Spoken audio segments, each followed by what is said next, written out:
मग मी याच्यासाठी म्हणत होतो की स्त्रिया न दिसणं बरं नाही, महिलांचं प्रतिनिधित्व पाहिजे म्हणून मी म्हणत होतो. ठीक आहे, बरं.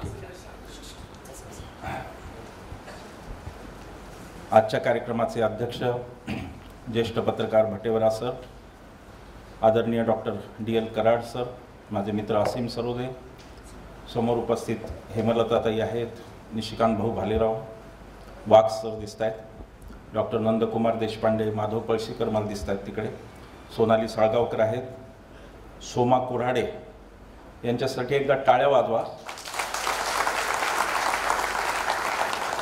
का ते आधी विचारा. सिन्नरची सभा यांनी महाराष्ट्रापुढे आणली, हल्ला झालेला माझा यांनी आणली, आणि यांची टीम तिथे सगळी होती. सोमा कोऱ्हाडे, निर्भय बनोच्या नाशिकच्या आमच्या श्यामलाताई चव्हाण, सचिन मालेगावकर, लोकेश शेवडे आणि मिलिंद मुरुगकर मला दिसत नाहीत, बहुतेक दांडी मारले दिसते. शिवसेनेचे सर्व ओरिजिनल शिवसेनेचे सर्व नेते कार्यकर्ते, ओरिजिनल राष्ट्रवादीचे सर्व नेते कार्यकर्ते, काँग्रेसचे सर्व नेते कार्यकर्ते आणि कोणीही ढाब्यावर न नेता आलेले पत्रकार मित्र. नासिक से मेरा बहुत पुराना रिश्ता है, पण याचा अर्थ मी नाशिकच्या स्टेशनवर चहा विकला असा नाही. गेली 12-15 वर्ष, 15 वर्षाच्या पेक्षा जास्त मला सतत तुम्ही बोलवता, माझं सहन करता, जे बोलतो ते, आणि ते सहन करूनही पुन्हा पुन्हा बोलवता, त्या अर्थी बरं चाललेलं असावं. मागच्या 20 मेला हाच सगळा संच होता, श्यामलाताई होत्या, सगळे सचिन होते आपले, आणि आपण दाभोलकर स्मृती व्याख्यानमालेत भेटलो होतो. 20 मे 2023 ती तारीख होती. त्याच्यानंतर 1 वर्षांनी मी नाशिकला येत आहे. 1 वर्षात पुलाखालून बरंच पाणी वाहून गेलं. सिन्नरला ती घटना घडली हल्ल्याची, आणि त्यानंतर मी कराड सरांशी बोललो. मला कराड सरांची आणि कम्युनिस्टांची संघटनात्मक ताकद चांगली माहिती आहे, आणि मला आशा आहे की काँग्रेस, राष्ट्रवादी आणि शिवसेना यांनाही ती आता दिसत असेल अशी मला नक्की आशा आहे. या निवडणुकीत तिथं आपण थोडी विसल येते, थोडी विसल कमी करा. तिथे आपण उत्तर देणारी एक सभा घेतली. घटना साधी होती.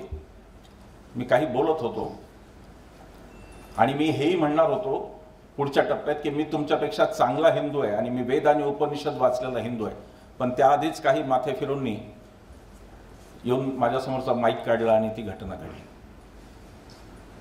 त्यानंतर जी उत्तर देणारी आपली सभा झाली सिन्नरला, तिनं सगळ्या महाराष्ट्रात वातावरण बदलून गेलं, हे मला सांगितलं पाहिजे. 29 एप्रिलला मागच्या वर्षी निर्भय बनोची पहिली सभा झाली, आणि त्यानंतर गेले 12 महिने आम्ही असे रोज फिरतो. ही 67वी सभा आहे आजची, आणि महाराष्ट्राच्या सगळ्या जिल्ह्यांमध्ये आम्ही पोहोचलेलो आहे. 36 जिल्ह्यांमध्ये आतापर्यंत. 20 मेला जो आत्मविश्वास नव्हता इथे भाषण करताना, आपण सभागृहात, छोट्या सभागृहात आपण ठेवलं होतं. लोक दाभोलकर व्याख्यानमालेचे लोक आहेत ऐकणारे, ते तेवढेच नियमित येतील असं आपण ठरवलं होतं. पण त्यानंतर सगळ्या महाराष्ट्राने आपल्या या मोहिमेवर एवढं प्रचंड प्रेम केलं की 10,000च्या पुढच्या कमीत कमी 7 ते 8 सभा झाल्या, आणि 5,000चं तर कमीत कमी सभागृह आपल्याला लागतं. आता हे पण इथे पण तुम्ही भरलेलं दिसतं तुम्हाला. ही ताकद निर्भय बनोची नाही, ही ताकद निर्भय बनो नाऱ्याची आहे, पण निर्भय बनो मोहीम चालवणाऱ्यांची नाही आहे. ही त्या नाऱ्याची ताकद आहे जो गांधीजींनी चंपारणमध्ये दिला, आणि शेतकऱ्यांना सांगितलं की जुलमी सत्तेच्या विरुद्ध लढायचं असेल तर आधी तुम्ही स्वतः निर्भय व्हा. हा तो नारा, त्या नाऱ्याची ही ताकद आहे की लोक येत गेले. सुरुवातीला ट्रोलिंगच्या पातळीवर चाललं, मग मारहाणीवर उतरले, पण पुण्याच्या घटनेनंतर मात्र त्यांच्या हे लक्षात आलं की या माणसांना मारूनही उपयोग नाही, यांना मारलं तरी पुन्हा त्यातून नवीन नवे असेच लोक तयार होत राहतील हे त्यांना कळलं आणि आता ते शांत आहेत. त्या शांततेचं मी स्वागत करतो. त्यांनी असंच शांत राहावं म्हणून तर हा सगळा उद्योग आहे. हिंसकता डोक्यातली काढावी म्हणून तर हा उद्योग आहे. इतके हिंसक आहेत. तुमच्या शेजारच्या जिल्ह्यातले मंत्री ते पिस्तूल लटकून येत होते राळेगण सिद्धीला. पिस्तूल तोच माणूस वापरतो, पोलीस सोडून, यंत्रणेसाठी पोलिसांना लागतं पिस्तूल, पण पिस्तूल तोच माणूस वापरतो जो मनातून घाबरलेला असतो. आणि ही अशी प्रवृत्ती, ही या प्रवृत्तीच्या विरुद्ध आपला लढा आहे. आज मला माहिती नाही पोलिसांनी इथे काय परवानगी दिली का काय, आम्हाला खूप त्रास देतात सगळीकडे. काल अमळनेरमध्ये सभा चालू असताना पोलिसांचे स्टेजवरच्या लोकांना मेसेजेस येत होते की ते राजकीय बोलतायत त्यांना आवरा, ते राजकीय बोलतायत त्यांना आवरा. पोलिसांचं प्रशिक्षण नीट झालेलं नाही दिसत त्या IPS केंद्रात. त्यांना हे माहिती असायला पाहिजे की फक्त राजकीय लोकांनीच राजकीय बोलावं असं नाही. भारताचा प्रत्येक नागरिक हा राजकीय व्यक्तीच आहे आणि तो राजकीय बोलणार. आमच्या भूमिकेत कोणतीही संदिग्धता नाही. 29 एप्रिल पासून आम्ही दोघेही सामाजिक कार्यकर्ते वगैरे काही नाही. आमच्यातला कोणी डॉक्टर नाही, कोणी इंजिनियर नाही, कोणी वकील नाही. आमच्यात जे आहेत ते सगळे संविधानासाठी लढणारे राजकीय कार्यकर्तेच आहेत. आणि पोलिसांनी हे लक्षात ठेवावं की हे असंच चालणार. विधानसभेच्या 288 मतदारसंघात सुद्धा हे चालणार. आत्तापासून मनाची तयारी ठेवा, हे चालणार. आणि जर तसं वाटत असेल तर काय कलम लावा, काय करायचं करा, टाका जेलमध्ये, पुढचं आम्ही बघून घेऊ. पण ही दडपशाही आम्ही सहन करणार नाही. नागरिकांनी राजकीय बोलायचं नाही, ही दडपशाही पोलिसांनी आम्हाला सांगू नये. कारण पोलीस हे आमचे पगारी नोकर आहेत आणि आम्ही त्यांचे मालक आहोत. सगळ्याच यंत्रणांनी आपापल्या मर्यादेत राहावं. निवडणूक आयोगाचा कॅमेरा इथं लागलाय का नाही मला माहिती नाही. लागलाय का? आहे का निवडणूक आयोगाचा कॅमेरा? प्रत्येक ठिकाणी निवडणूक आयोग आमच्या समोर कॅमेरा लावतो. ही राजकीय सभा नाही, माहिती आहे. कोणत्याही उमेदवाराचं नाव आम्ही घेत नाही. आम्ही इतके विचित्र लोक आहोत की कोणाला निवडून आणा हे आम्ही सांगत नाही, कोणाला पाडा हे मात्र सांगतो. आणि ते काही निवडणूक आयोगाच्या कक्षेत बसत नाही तरी प्रत्येक ठिकाणी कॅमेरा येतो. आणि आम्ही त्या कॅमेराचा इतका मस्त उपयोग करून घेतो की ते आम्ही त्या कॅमेऱ्यात डोळे टाकून म्हणतो की निवडणूक आयोग जिवंत आहे का, हे आम्ही त्याच कॅमेऱ्यात डोळे टाकून विचारतो की त्यांच्या अधिकाऱ्यांपर्यंत पोहोचलं पाहिजे. एक निवडणूक आयोग या देशात होता, TN शेषन नावाचा एक माणूस होता. आणि बाळासाहेब ठाकरेंना धार्मिक प्रचार केला म्हणून 6 वर्ष मत देण्याची सुद्धा बंदी होती, उभं राहण्याची सोडच. जर तो निवडणूक आयोग आज जिवंत असता तर कदाचित नरेंद्र मोदींनी जेव्हा हे विधान केलं पंतप्रधानांनी की आधी बजरंग बलीचं नाव घ्या आणि मग EVMचं मतदान करा, तर कदाचित त्यांनाही 6 वर्षाची मतबंदी झाली असती. पण निवडणूक आयोग जिवंत नाही, हा खरा मुद्दा आहे. आत्ता पण वाराणसीमध्ये जे चाललंय, पोलिसांना भगवे कपडे दिलेत. वाराणसीमधला प्रचार हा पूर्णतः धार्मिक प्रचार आहे. मोदीजी असं ते भस्म वगैरे लावून, आपल्या महाराष्ट्रात भस्म कधी लावतात तुम्हाला माहिती आहे, ते सुरू आहे आता भस्म लावण्याची प्रक्रिया. अंगाला भस्म लावणं चालू झालंय. ते जे सगळे फोटो ते निवडणूक आयोगाला दिसत नाहीत, त्यांच्या कॅमेऱ्याला ते दिसत नाही. त्या कॅमेऱ्याला आमची भाषणं दिसतात, आमच्या खोड्या काढायला जमतात. कोणतं राजकीय विधान केलं का, कोणाचा प्रचार, हे सगळं जमतं. पण मोदींची बेकायदा चाललेल्या मोदींच्या गोष्टी, शहांच्या गोष्टी, त्या मात्र निवडणूक आयोगाला दिसत नाहीत.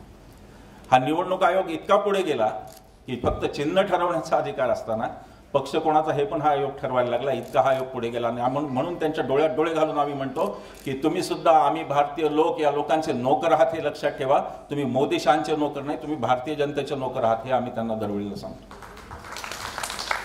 तेच सांगण्याची सगळ्या यंत्रणांवर वेळ आलेली आहे. ईडी नावाची एक यंत्रणा, तिचा धुडगूस आपण पाहिला. ईडीने प्रत्येकाला आत घ्यायचं आणि सोडून द्यायचं. या ईडीचा कन्व्हिक्शन रेट आहे 0.5%. म्हणजे जर का 200 लोक ईडीनी चौकशी सुरू केली तर त्यातल्या फक्त एका माणसावरचा दोष सिद्ध होतो, आरोप सिद्ध होतो. याचा अर्थ उरलेले 199 लोक हे राजकीय हेतूने प्रेरित होऊन ही ईडी घेते, जी ईडी पुन्हा आमचाच पगार घेते आणि आमच्याच पैशावर चालते. या ईडीने कहर केला. तामिळनाडूमध्ये एका शेतकऱ्याला भारतीय जनता पक्षाच्या एका चिल्लर नेत्याचं त्याचं काहीतरी भांडण झालं आणि म्हणून त्यांनी त्या शेतकऱ्यावर रेड टाकली. त्या शेतकऱ्याच्या खात्यात 450 रुपये होते. स्वतःचं हसू करून घेतलं या ईडीनी. पश्चिम बंगालमध्ये लोकांनी मारून पिटाळून बाहेर काढलं ईडीला. मी मारण्याचं समर्थन करत नाही, व्यवस्थेवरच्या कोणावरही हात उचलला जाता कामा नाही, पण ईडीची स्वतःची इज्जत काय राहिली हे एकदा ईडीच्या अधिकाऱ्यांनी लक्षात घ्यावं. सरकारात बदल होणार आहे, यांना 200च्या पुढे जागा मिळणार नाहीत आणि सरकार बदलणार आहे. ईडीने हे लक्षात ठेवावं. आणि ईडीचे पहिले 25 अधिकारी नव्या सरकारनी, माझी ती पहिली मागणी नव्या सरकारकडे की ईडीचे 25 अधिकारी विना चौकशी तुरुंगात टाका, त्यांना दुःख कळू द्या लोकांचं. अनिल देशमुखांची काय केस आहे? ईडीने आरोप केला 100 कोटींचा. न्यायालयात जेव्हा उच्च न्यायालयात मामला गेला तेव्हा कोर्ट असं म्हणलं की ही फॅन्सी फिगर वाटते 100 कोटीची, तुम्ही खरी फिगर सांगा, खरा आकडा सांगा. त्याच्यावर त्यांनी 1,73,00,000 आकडा दिला. 100 कोटी कुठे, 1,73,00,000. कोर्ट म्हणाले की चला त्याचा तरी पुरावा द्या. यांच्याकडे एकही पुरावा नव्हता. आणि ईडीने निर्लज्जपणे शपथपत्रावर न्यायालयात हे सांगितलं की आमच्याकडे एकही पुरावा नाही, आम्ही जे आरोपपत्र दाखल केले ते हिअरसे म्हणजे सांगोवांगीवर आम्ही आरोपपत्र दाखल केलं, असं ईडी म्हटले. त्याच्यासाठी 14 महिने त्यांना जेलमध्ये ठेवलं. अजमल कसाबच्या कोठडीत त्यांना ठेवलं. ते आले होते आम्हाला पुण्याला सांगायला त्यांच्या व्यथा सुटून आल्यानंतर. अजमल कसाबच्या कोठडीत ठेवलं. तिथे हायमास्ट दिवे लावून ठेवायचे त्यांना झोप येऊ नये म्हणून, ब्लड प्रेशरचा पेशंट. हे सगळं मानवी अधिकाराचं हनन त्यांचं केलं जेलमध्ये. एवढंच नाही, ते एक खलिता घेऊन भारतीय जनता पक्षाचा सांगलीचा एक कार्यकर्ता आला आणि त्यांनी एक खलिता देशमुखांना सोपवला आणि सांगितलं की असं जर तुम्ही ॲफिडेव्हिट दिलं तर तुम्हाला बाहेर काढण्याची आम्ही सोय करू. त्यामध्ये ते सरकार पाडण्यासाठी जे जे आवश्यक होतं ते सगळं लिहिलं होतं की उद्धव ठाकरेंनी पैसे मागितले, अमुक तमुक, अजितदादांनी असं केलं, अजितदादा तेव्हा तिकडे होते, असं केलं वगैरे वगैरे वगैरे. देशमुखांनी त्याला नकार दिला. तीच केस संजय राऊतांची. संजय राऊतांच्या भावाकडून त्यांनी, सख्या भावाकडून 50 लाख रुपये चेक न्यूजने घेतले होते. राज्यसभेच्या तिन्ही ॲफिडेव्हिटमध्ये त्यांनी ते पैसे दाखवलेले आहेत. तो काही ब्लॅक मनी नाही आहे. आणि चेकनीच भावाला पैसे परत पण दिलेले आहेत. परंतु भावाचा काहीतरी बादरायण संबंध कोणत्या तरी कंपनीशी जोडला आणि अटक संजय राऊतांनी केली. संजय राऊतांना सोडताना हायकोर्टाने हे म्हणलेलं आहे, तो निकाल वाचा आपण सगळेजण. हायकोर्टाने म्हणलं की संजय राऊतांना अटक का झाली हेच आम्हाला शेवटपर्यंत कळलेलं नाही आणि ईडी हे सांगू शकलेली नाही. पण हा सगळा धिंगाणा चालू आहे ईडीचा. एकीकडे संजय राऊत अटके आहेत, एकीकडे देशमुख अटके आहेत आणि दुसरीकडे दादांचं स्वागत. अजितदादा नशीबवान माणूस आहे, फारच नशीबवान आहेत. या देशाचा पंतप्रधान आरोप करतो 70,000 कोटीचा घोटाळा केला आणि 3 दिवसात अजितदादा उपमुख्यमंत्री दिसतात. यापेक्षा मोठं भाग्य कोणाचं आहे? काय पाहिजे? दादा थोडं चुकले, त्यांनी 1,40,000 करोड खाल्ले असते तर मुख्यमंत्री झाले असते. थोडा भाव कमी पडला नाही. आणि ते दादा म्हणतात, अजितदादा, काकांनी माझ्यावर अन्याय केला असं म्हणतात. मी म्हटलं आता कळायला लागल्यापासून आमदार, खासदार, राज्यमंत्री, कॅबिनेट मंत्री, 2-3दा उपमुख्यमंत्री, याला जर 5 वेळा उपमुख्यमंत्री, याला जर अन्याय म्हणत असतील तर असा अन्याय करणारा काका प्रत्येकाला मिळो असंच आपण म्हणू शकतो. एका रात्रीतून ही माणसं गेली. आज अशोक चव्हाण असे आमच्या समोर बसले, सभेला 2.5 तास बसले, कधी नाही ते वेळ काढून. मलाही आश्चर्य वाटलं. सभा झाल्यावर वर आले आणि आम्हाला म्हणले काय छान मुद्दे दिले, आता ते मुद्दे कुठे वापरतायत माहित नाही, कोणी ही माणसं अशी भराभर गेली. एकनाथ शिंदेपासून ते सुरुवात झाली. एकनाथ शिंदेची जेव्हा चौकशी होणार ईडीची समृद्धी महामार्गाची, तेव्हा त्यांनी सुरू केलं ते सगळं. आणि एकनाथ शिंदे शिवाजी महाराजांचं नाव घेतात. किती गंमत आहे पहा. शिवाजी महाराज आदिल शहाला घाबरलं नाही, हे अमित शहाला घाबरून पळून गेले, ते पुन्हा शिवाजी महाराजांचं. कोण शिवाजी महाराजांचा मावळा होता जो सुरत मार्गे गुवाहाटीला पळून गेला आणि लपून मुंबईत आला? त्यांनी एकदा तरी सांगावं कोण असा मावळा होता, मग त्यांनी बोलावं. पण ही माणसं गेली. यांच्या निष्ठा तकलादू होत्या. यांच्याकडे इतका गैरप्रकार यांनी स्वतः केला होता की यांचा डिफेन्सच राहिला नव्हता, बचावच राहिला नव्हता. आणि मग अशा परिस्थितीत कोण बोलणार? तर मला अभिमान आहे, निर्भय बनवच एकटं नाही, सगळी सिव्हिल सोसायटी महाराष्ट्रातली आज उभी आहे. मी तुम्हाला अभिमानाने सांगतो, आम्ही कित्येक ठिकाणी असं पाहिलंय की त्या पक्षाच्या उमेदवाराची तयारी नाही, पण सिव्हिल सोसायटीचे लोक जास्त पुढे येऊन प्रचार करतात. हे आम्ही पाहिलं. ही सगळी सिव्हिल सोसायटी महाराष्ट्रातली, हिचं इतिहासात नाव लिहिणं जाणार आहे की हुकुमशाहीला महाराष्ट्राने आव्हान दिलं, हे ते नाव लिहिणं जाणार आहे. तुमचं माझं सगळ्यांचं. रायगड पासून ते गडचिरोलीपर्यंत मला लोक माहिती आहेत, आपले सिव्हिल सोसायटीचे लोक जे हिमतीने उभे आहेत आणि यांना दटून हे त्यांचा मुकाबला करतायत आणि ते बळ देत आहेत राजकीय लेकरांना, काँग्रेस, राष्ट्रवादी आणि शिवसेनेला, की तुम्ही चला पुढे. म्हणजे ही भूमिका इतकी अवघड होती. कराड सरांना कल्पना आहे, तुम्हालाही कल्पना असेल, की तुम्हाला नवरदेवाला लग्नाला तयार करायचं होतं, त्याचा मेकअप करून द्यायचा होता, त्याला घोड्यावर बसून द्यायचं होतं, त्याला मांडवात घेऊन जायचं होतं आणि त्याच्या हातात हाल द्यायचं होतं की आता घाल बाबा. इथपर्यंत हे 1 वर्ष सिव्हिल सोसायटीने केलंय महाराष्ट्रात. आणि आता त्या गोष्टी समोर आपल्याला सगळ्यांना दिसायला लागल्या. या सगळ्या सिव्हिल सोसायटीचा मी मनापासून कौतुक करतो की हे आज महाराष्ट्रात घडतंय. 14 साली हे जिंकताना यांनी एक आपल्या डोळ्यासमोर मॉडेल ठेवलं होतं, त्याचं नाव होतं गुजरात मॉडेल. त्या गुजरात मॉडेलचं सच थोडंसं सांगायला पाहिजे की ते नेमकं काय होतं. आम्ही तेव्हाही विचारायचो लोकांना, भारतीय जनता पक्षाच्या जे चॅनलवर यायचे, की गुजरात मॉडेल म्हणजे नेमकं काय आहे. तेव्हा ते आम्हाला साबरमती नदी शुद्ध झाली वगैरे वगैरे सांगायचे, ज्याचा की मॉडेलशी काही संबंध नव्हता. तर गुजरात मॉडेलचा सच असा आहे की गुजरात हा शिक्षणामध्ये 5व्या क्रमांकावर आहे आणि म्हणून मनुष्यशोधी अटकेत आहे. हे भारतीय जनता पक्ष हे असं नतदृष्ट कार्ट आहे की हे कधीही पहिले येऊ शकत नाही वर्गात, त्यामुळे पहिल्या येणाऱ्यांच्या वह्या फाडत बसतं, असं हे कार्ट आहे. मनीष सिसोदिया तेवढ्या कारणासाठी जेलमध्ये की यांना शिक्षणात काही करता आलं. मध्ये एकदा मोदीजी शाळेत जाऊन बसले होते.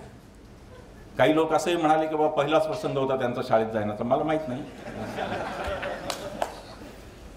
कारण की हे माझ्या वर्गात होते, शेजारी बसत होते, एकाच वर्गात होतो असं सांगणारा कोणीही इसम भारतात नाही. कोणी म्हणत नाही की मी यांचा गुरुजी होतो, मी कोणी म्हणत नाही. मध्ये एक जण धरून आणला होता की मीडिया फार उत्साही झाला, सगळं मोदीजींचा मीडिया, आणि मग त्याचा इंटरव्ह्यू ठेवल्यावर तो एकदम घाबरून गेला आणि तो म्हणला नाही नाही मी शाळा सुरू होण्याच्या आधीचा मित्र आहे म्हणला. शाळेत काय एंटायर पॉलिटिकल सायन्सची गोष्ट झाली.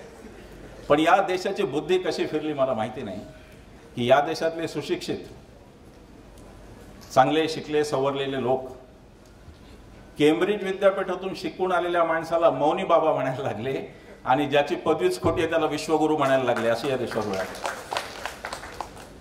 मनमोहन सिंगांनी 6 कायदे आणले आणि कराड सरांनी दुरुस्ती केली. मी ती दुरुस्ती सहज सांगतो. 6 कायदे युपीएने आणले आणि त्याच्यात यांचं श्रेय अशासाठी आहे की कम्युनिस्ट पार्टी युपीएमध्ये तेव्हा होती, युपीएच्या सोबत सरकारला बाहेरून पाठिंबा देऊन कम्युनिस्ट पार्टी होती, म्हणून ते कायदे आले असंही म्हणता येईल आपल्याला. पण त्या माणसांनी 6 कायदे आणले ज्यांनी लोकांची जीवनरेषा बदलवली, असे ते 6 कायदे होते. पहिला कायदा होता अन्न सुरक्षा, फूड सेफ्टी. भारतात कोणी उपाशी राहू नये म्हणून फूड सेफ्टी बिल त्यांनी आणलं. ही शिट्टी काही कमी होत नाहीये, काही कोणाचा भारतीय जनता पक्षाचा हात नाही ना स्वप्नील. व्हिसल थोडी कमी केली तर मला बोलायला बोलतो. अन्न सुरक्षा कायदा आला की कोणी या देशात उपाशी झोपू नये. दुसरा मनरेगा आला, मागील त्याला काम, महाराष्ट्राचंच मॉडेल होतं पण मनमोहन सिंगांनी ते दिल्लीत नाही. आता फीडबॅक थोडा कमी झाला म्हणून काहीतरी गडबड आहे, एक ठीक आहे. दुसरा कायदा मनरेगा आला, जो प्रत्येकाला मागेल त्याला काम, कामाची हमीवाला.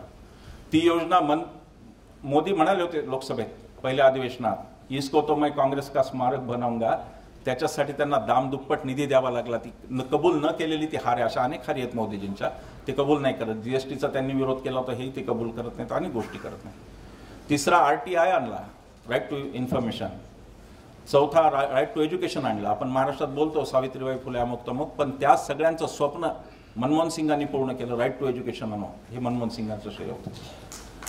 आदिवासींचा वनाधिकार कायदा आणला आणि भूमी अधिग्रहण कायदा मनमोहन सिंगाचा. आज जर नितीन गडकरी मोठ्या आवाजात म्हणत असतील, हां आता बेस्ट आहे, आता हे असंच राहू द्या, बदलायचंच नाही, तंबोरा असंच लागला पाहिजे. जर मनमोहन सिंग म्हणत असतील, जर नितीन गडकरी म्हणत असतील की वेगाने प्रकल्प पूर्ण करतो, तर त्यामागे मनमोहन सिंगांनी जो भूमी अधिग्रहण कायदा आणून शेतकऱ्याला 4 पट देण्याची तरतूद दिली, कॉम्पेन्सेशन, तो कायदा त्याच्या मागे हे त्यांच्या लक्षात येत नाही. असे 6 कायदे आणले या माणसाने.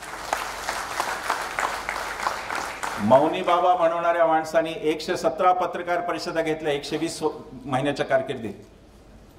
मोदीजी भारतातले पहिले पंतप्रधान ठरले ज्यांनी एकही पत्रकार परिषद घेतली नाही. मोदीजी सगळीकडे दिसतात, बस स्टँडवर, रेल्वे स्टेशनवर, विमानात, सुलभ शौचालयावर पण दिसतात.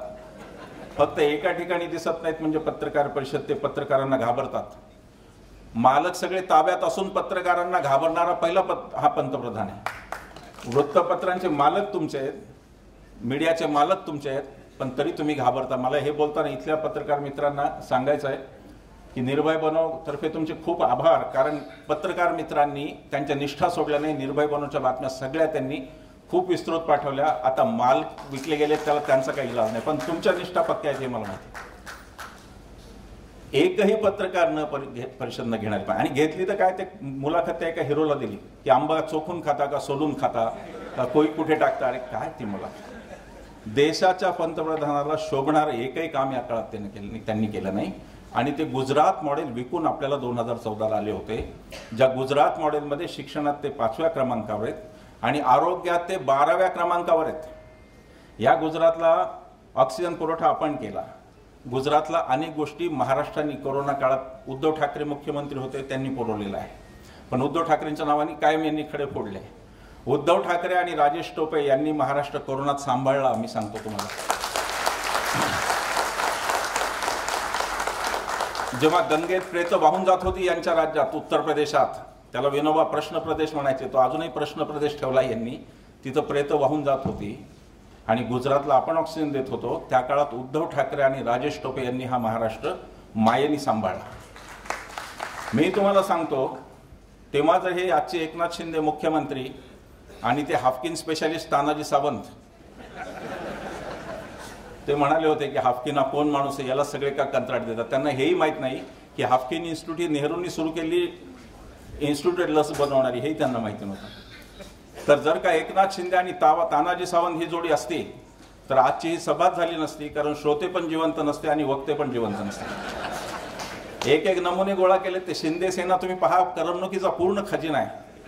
एक माणूस त्यांचा आला चॅनलवर की पुढच्या 2-4 मिनिटं करमणुकीची गॅरंटी असते एकदम, असे ते नमुने सगळे. पण तरी महाराष्ट्राला दूषण द्यायचं, महाराष्ट्राला वाईट ठरवायचं आणि आता सगळं महाराष्ट्राचं गुजरातकडे नेणं हे चालू आहे. गुजरात मॉडेलच्या पुढचा जास्त धक्कादायक प्रकार म्हणजे गुजरातमध्ये दरवर्षी, सावित्रीबाई फुलेंच्या महाराष्ट्रात बोलतोय आपण, गुजरातमध्ये दरवर्षी 22% मुली शाळा सोडतात.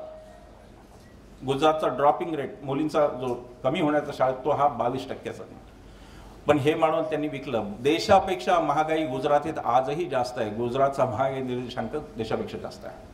पण हे मॉडेल विकलं आणि त्यांनी 2014ला भुरळ घातली. लोकही भुलले असे एकदम. लोकांना वाटलं वा पहिल्यांदा संसदेच्या पायरीवर डोकं टेकवणारा. किती भारावून गेले होते लोक. आता ज्यांना गुजरात हा दंगली ते कांड माहिती होतं ते नव्हते भारावले थोडे, पण बाकीचे गेले होते भारावून. 2019ला यांचं सरकार पुन्हा पडता राहिलं. पुन्हा तो क्षोभ तयार होता. यांनी पुलवामा घडवलं. पुलवामा घडवलंच म्हणणार मी.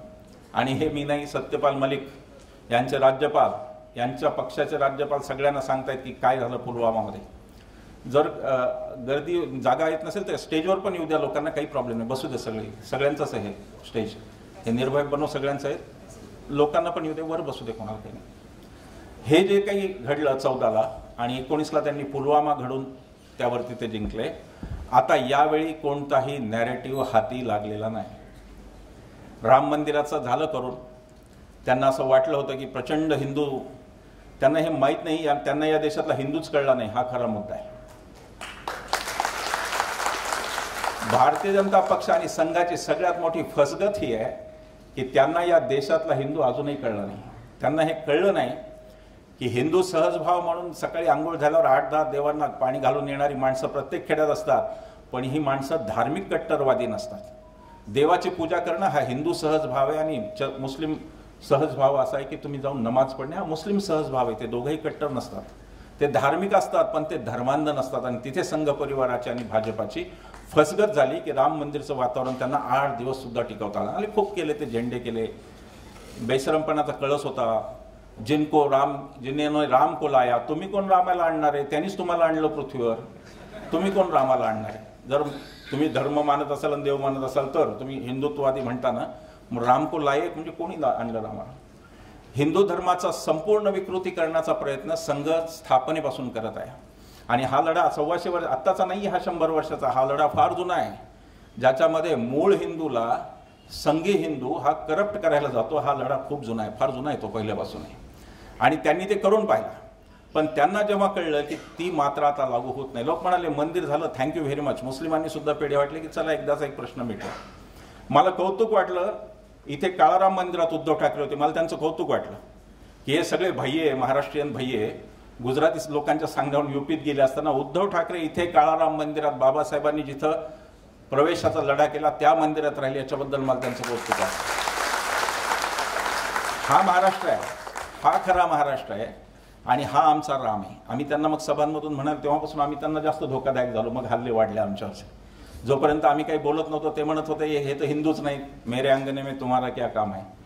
पण आम्ही जेव्हा म्हणायला लागलो की हो आम्ही तुमच्यापेक्षा चांगले हिंदू आहोत, आम्ही वेद आणि उपनिषद वाचलेले हिंदू आहोत, आमचा राम हा राजीव लोचन सुहास्यवदनी राम आहे, आमचा राम सतत चिडलेला कोणावर तरी बाण मारणारा एकटाच राम नाही, आणि आमचा राम बायकोला घेऊन सगळीकडे जातो, त्याला बायकोची ॲलर्जी नाही, हे आम्ही जेव्हा सांगायला लागलो तेव्हा आम्ही त्यांच्यासाठी जास्त धोकादायक झालो आणि मग हल्ले सुरू झाले. सिन्नरमध्ये जर मी म्हणलं असतं, कराड सर मला ते सुचलं होतं पण ते मी म्हणलो नाही, मी जर सिन्नरमध्ये हल्ला करायला जे आले होते संघ भाजपावाले त्यांना जर मी एवढं म्हणलं असतो की चला ठीक आहे मी भाषण बंद करतो, तुमची दांडगाई मी शरण जातो तिला, फक्त आता एकच करू, एवढे लोक जमलेले आहेत तर चला आपण एकदा रामरक्षा म्हणू, तर त्या किती जणांना रामरक्षा आली असती मला माहिती नाही. हा सामना नकली हिंदू विरुद्ध असली हिंदू असा आहे, हा सामना संघी हिंदू विरुद्ध मूळ हिंदू असा आहे. आणि मूळ हिंदूचा जो आहे तो रामराम आहे, जो आमची माणसं वर्षानुवर्ष खेड्यात एकमेकांना भेटल्यावर म्हणतात राम राम, तो आमचा रामराम आहे. आणि संघी हिंदूंचा जय श्रीराम. आपला राम आणि त्यांचा राम स्पष्टपणे वेगळा आहे आणि हे हिंदूंनी त्यांना बजावून सांगितलं पाहिजे की तुमचा आणि राम आमचा वेगळा आहे. आमचा राम तो महात्मा गांधींचा राम आहे, जो मरताना त्यांनी त्याला साथ घातली, हे राम तो आमचा राम आहे. आणि तुमचा तो नथुराम आहे, ज्यांनी त्या राम नाम घ्यायला जाणाऱ्या एका म्हाताऱ्या माणसाला, जो हिंदू चांगला हिंदू जो रामाचं नाव घ्यायला जात होता, त्या चांगल्या हिंदूला पॉइंट ब्लँक रेंजमधून गोळ्या मारल्या, तो तुमचा नथुराम. त्यामुळे राम आमचा आणि नथुराम तुमचा एवढी विभागणी केली तरी ते पुरेशी होते. गेली काही दिवस तुम्ही पहा, सतत यूपीचे उत्तर प्रदेशाचे बाबा आणि बुवा येत आहेत आणि ते महाराष्ट्रामध्ये भारतीय जनता पक्षाचे नेते त्यांना आमंत्रित, नाशिकमध्ये आले की नाही मला माहिती नाही, आले. ते काय येत आहेत हे लक्षात घ्या.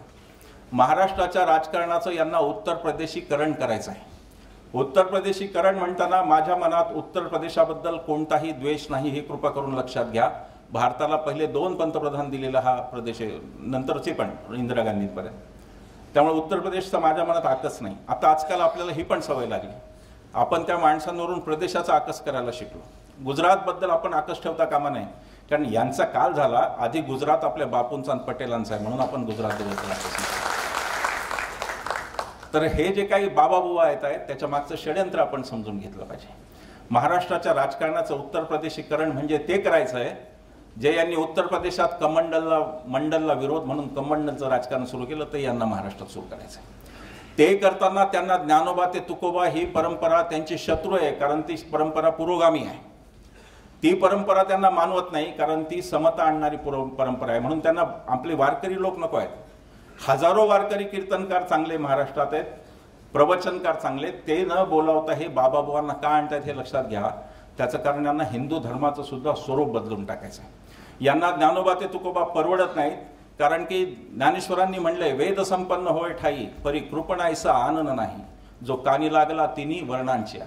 तर तुमचे वेद खूप मोठे आहेत पण ते 3 वर्ण आहेत एकत्र, ते 4थ्या वर्णाला त्रास देत आहेत. हे म्हणणारे ज्ञानेश्वर यांना परवडत नाही.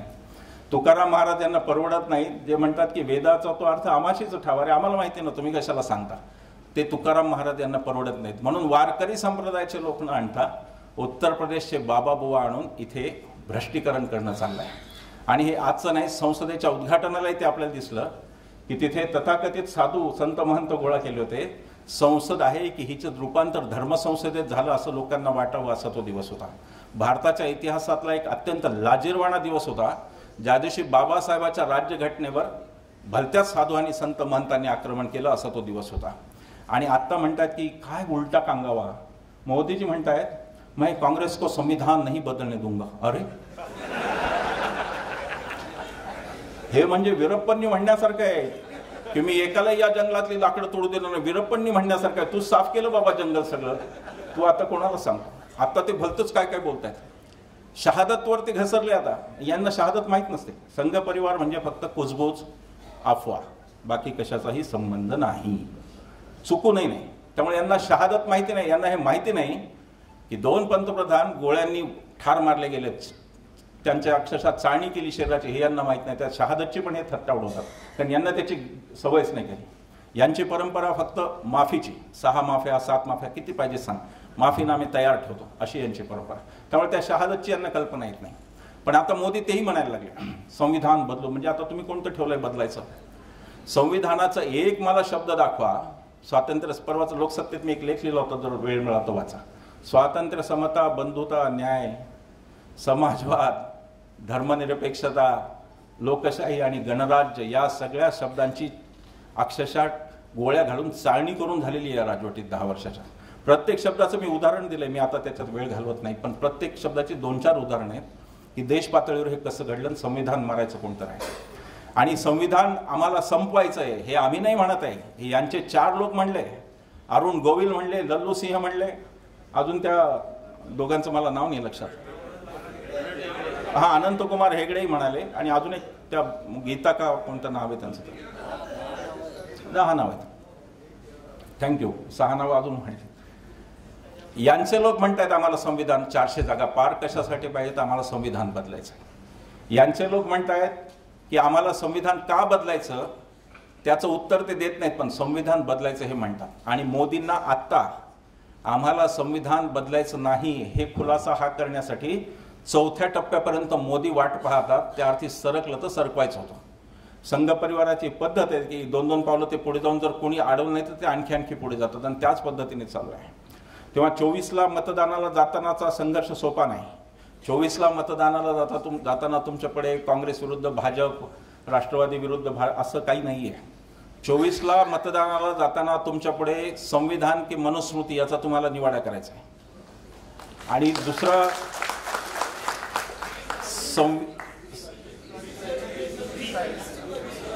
सॉरी नाशिकला 20 ते इतक्या सभा रोज होतात की ते डोक्यात जरा गोंधळ होतो, माफ करा. 24 साली हे जे काही आहे की संविधान की मनुस्मृती याचा तुम्हाला निर्णय करायचा. आम्हाला असं दिसलं की मोदींना हरवणारे जे वर्ग आहेत त्यात पहिला शेतकरी आहे, तुम्ही म्हणलात ते अगदीच बरोबर आहे, सगळ्या महाराष्ट्राचं निरीक्षण आहे. पण दुसरा वर्ग महिलांचा वर्ग आहे हे आम्हाला कळलं.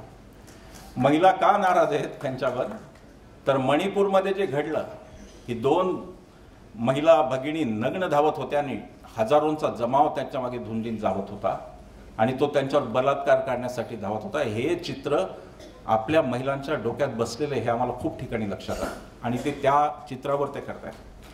महिलांच्या समोरचे जास्त प्रश्न आहेत आपल्यापेक्षा. त्यांच्यासमोर बिल्किस बानू उभे असणारे मत देताना, की जिच्यावर 11 जणांनी बलात्कार केला, आणि नंतर ते बलात्कारी गुजरात सरकारने कोणतंही कारण नसताना, निर्णय महाराष्ट्रात झाला होता. बिल्किस बानूने आधीच सांगितलं होतं की मला गुजरातचा निर्णय मान्य नाही, म्हणून केस महाराष्ट्रात ट्रान्सफर झाली. मुंबई हायकोर्टाने त्यावर निर्णय दिला होता, आणि महाराष्ट्र सरकारला शिक्षा कमी करायचा अधिकार होता. पण गुजरात सरकारने घटनाबाह्य रीतीने जाऊन स्वतःचा अधिकार वापरला आणि शिक्षा कमी केली. नंतर ती सुप्रीम कोर्टने काढून टाकलं.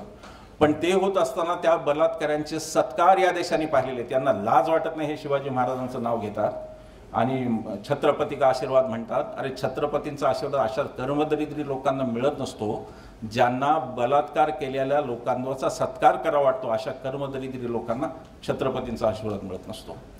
उन्नावचं प्रकरण, किती प्रकरणं सांगायचे, खूप प्रकरणं झाली ज्याच्यामध्ये देशातल्या स्त्रिया सुरक्षित नाहीत हे काही म्हणून. आणि देशात जर आणखी कोणी सुरक्षित नाही तर ते या देशातले शेतकरी आहेत. आम्हाला इतके अनुभव आले. कसबे सरी वर या, वर या, वर या.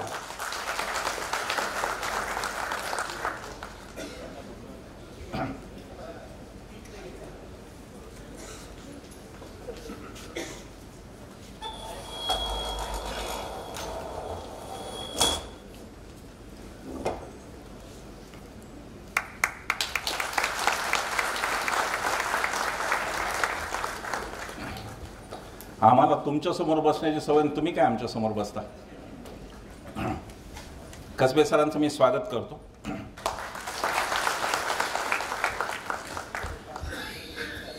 आम्ही ही मोहीम राबवताना आम्ही हे पाहिलं. आता ह्या काही दिवसामध्ये खूपच गडबड, कारण निवडणुकीचा सगळा दौरा सुरू झाला. पण आम्ही जाहीर सभेला जाणाऱ्या ज्या ठिकाणी असायचे तिथे आम्ही सकाळी पोचायचो मुद्दाम, आणि दिवसभर आम्ही लोकांशी बोलायचो. आम्ही अगदी सामान्य लोकांशी बोललो, आम्ही राजकारणी लोकांशी नाही बोललो, पण आम्ही सामान्य लोकांशी बोलायचो. आणि आमच्या हे लक्षात आलं की यांचा पराभव करणारा पहिला जर कोणता वर्ग आहे तो शेतकरी वर्ग आहे. कारण त्या वर्गाला यांनी 10 वर्षात जेवढं छळलं, अन्य कुठल्याही वर्गाला एवढा त्रास झालेला नाही, एवढा त्रास शेतकरी वर्गाला झालेला आहे. आपल्या सभागृहात आपण सगळे बसलेलो आहोत, आपलाही काही ना काही खेड्याशी संबंध असतो, कुठून कुठून आपण शहरात आलेलो असतो. या सभागृहातल्या लोकांनी सांगावं की मागच्या 2 महिन्यात किती शेतकऱ्यांनी आत्महत्या केल्या महाराष्ट्रात. मार्च आणि एप्रिल या 2 महिन्यात महाराष्ट्रात 457 शेतकऱ्यांनी आत्महत्या केलेल्या आहेत. एकट्या बीड जिल्ह्यात मागच्या वर्षी 260 शेतकऱ्यांनी आत्महत्या केल्या. आणि नागपूरला हिवाळी अधिवेशन चालू होतं हेमलताताई महाराष्ट्र विधानसभेचं, त्याच आठवड्यात शेजारच्या यवतमाळमध्ये 5 शेतकऱ्यांनी आत्महत्या केली. शेतकरी आत्महत्या फक्त आसमानीमुळे होत नाही आहेत.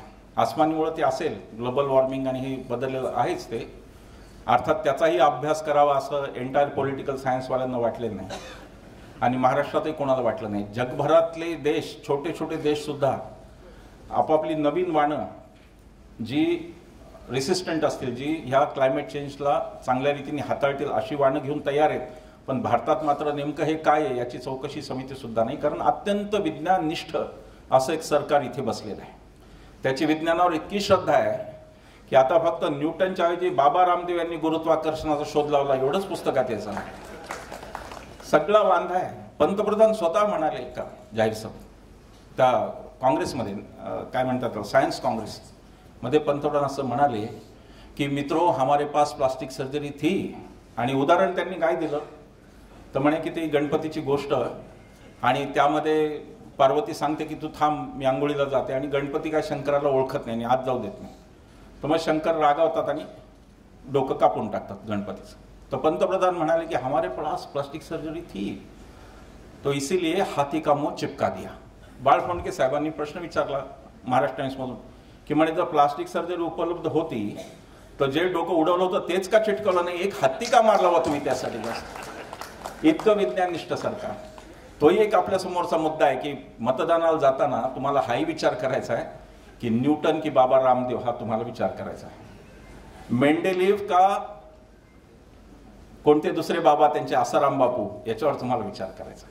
की विज्ञानाशी काही संबंध नसलेले एक सरकार, ज्याला विज्ञान कळत नाही, तंत्रज्ञान कळत नाही. आणि यात दुर्दैव असं आहे की अतिशय उच्च दर्जाचे शास्त्रज्ञ ज्यांना या देशाने पद्मभूषण पद्मविभूषण दिलं, ते सुद्धा आता गोमूत्रावर संशोधन करायला लागलेत. एवढी या देशाची बुद्धी वाया गेलेली. आता काय बोलायचं तुम्हाला.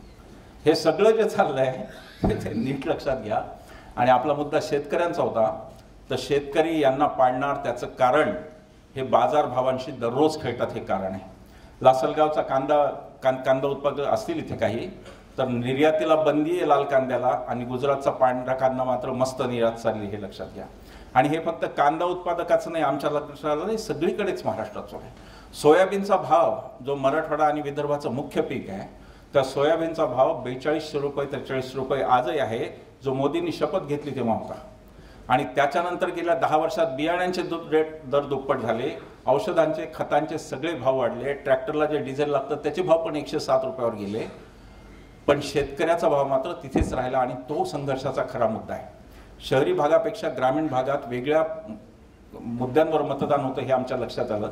आमच्या परभणीला कापसाच्या प्रश्नावर मतदान होतं, चांगली गोष्ट आहे. राम मंदिरावर नाही होत मतदान, ते कापसाच्या प्रश्नावर होतं. तीच कथा कापसाची आहे. मग आम्हाला बीडच्या सभेच्या आधी एक शेतकरी भेटायला आले, त्यांना माहिती होतं मी शेजारचा परभणीचा, मी पण कापूस उत्पादक. ते मला म्हणाले की मला गाडी बाजारात न्यायला, म्हणजे 10 क्विंटल कापूस झाला होता त्यांना, ती गाडी बाजारात न्यायला 1 दिवस उशीर झाला. तोपर्यंत 9,500 वरून 6,000 रुपयावर भाव आला होता. ते म्हणाले माझे 30-35 हजार रुपये मोदींनी खाल्ले एकाच दिवसात, आणि वर माझ्या खात्यात 500 रुपये टाकले महिन्याला. एक मी व्हिडिओ क्लिप पाहत होतो, त्याचे शेतकरी असं म्हणतायत की कमीत कमी 1 लाखाचा खत दरवर्षी शेतकरी विकत घेतो, त्याच्यावर हे 18% GST घेतात. 18,000 रुपये माझे घेतात आणि 6,000 रुपये माझ्या खात्यात टाकतात. उरलेले 12,000 कधी देणार ते बोला, असं हे शेतकरी विचारतात. ती क्रांती सुरू झालेली आहे. अंडरकरंट असं मी पण आधी म्हणायचो. माझं ऑगस्ट 2023चं नागपूरमधलं भाषण आहे, त्याच्यात मी अंडर करंट म्हणालो होतो आणि त्याच्यात मी 225 जागा म्हणालो होतो. आज मी त्यात दुरुस्ती करतो. मोदी शहांच्या विरुद्ध प्रचंड मोठी उघड लाट आहे आणि यांच्या जागा 200च्या पुढे जाणार नाहीत. हे मी आता इथं रेकॉर्ड करून, नंतर माझं ट्रोलिंग करा वाटलं पण हे रेकॉर्ड होतं. ही स्थिती बदलली त्याचं कारण शेतकरी जागा झाला, त्याला कळलं. आज भारतीय जनता, तुमच्याकडे खूप क्लिप्स आले असतील त्या भारतीय जनता पक्षाचा संवाद शेतकऱ्यांशी. त्या ऑफिसमधून काहीतरी म्हणतात, मग देणार ना तुम्ही मोदीजींना मत वगैरे, तो झोडपूनच काढतो कोण. तुमच्याकडे खूप एक 15-20 क्लिप अशा माझे पाहण्यात आले. आत्ताची ही स्थिती आहे.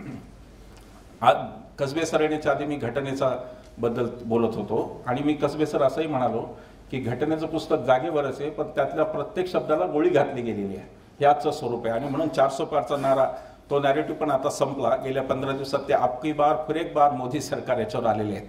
त्यांना कळलेलं आहे काय होणार आहे आणि ते अजून जास्त चांगलं कळवायचं आहे आपल्याला. आपल्याला ही लढाई सोडायची नाही, ही लढाई आपल्याला फार पुढे न्यायची, हे लक्षात घ्या. हे सगळं संपलं पाहिजे या देशातून, तिथपर्यंत आपल्याला ही निर्णय. नेहरूंनी जे चूक केली ती चूक आपल्याला सुधारायची. पंडित नेहरूंच्या चुका खूप गिनवतात, पण त्यातली सगळ्यात मोठी चूक ही होती की सरदार वल्लभभाई पटेलांनी राष्ट्रसंघावर बंदी घातली होती, ती नेहरूंनी अति उदारपणे उठवली, ही त्यांची चूक होती. आत्ताचे पंतप्रधान आणि त्यात काय काय फरक होते. परवा कराड सर आमची अत्यंत घाणेरडी प्रतिक्रिया देवेंद्र फडणवीसांनी दिली.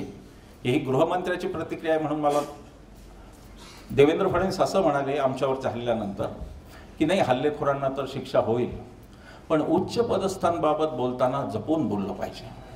याचा अर्थ असा आहे का फडणवीस की आम्ही जर मोदी शहांवर बोललो तर तुमचे कार्यकर्ते रस्त्यात आमच्या गाडीवर दगड फेकून आम्हाला मारणार, असा याचा अर्थ आहे का? हे फडणवीसांनी एकदा सांगितलं पाहिजे. या देशात एक असा पंतप्रधान होता जो उच्चपदस्थ स्वतःला समजत नव्हता. त्या पंतप्रधानाचं नाव होतं पंडित नेहरू. नेहरूंना जेव्हा विचारलं की तुमच्यात अनेक नेहरू दडलेले आहेत, एक परराष्ट्र धोरणाचा नेहरू आहे, एक नियोजनातला तज्ज्ञ आहे, एक मुलांचा चाचा नेहरू, यातला कोणता नेहरू तुम्हाला आवडतो?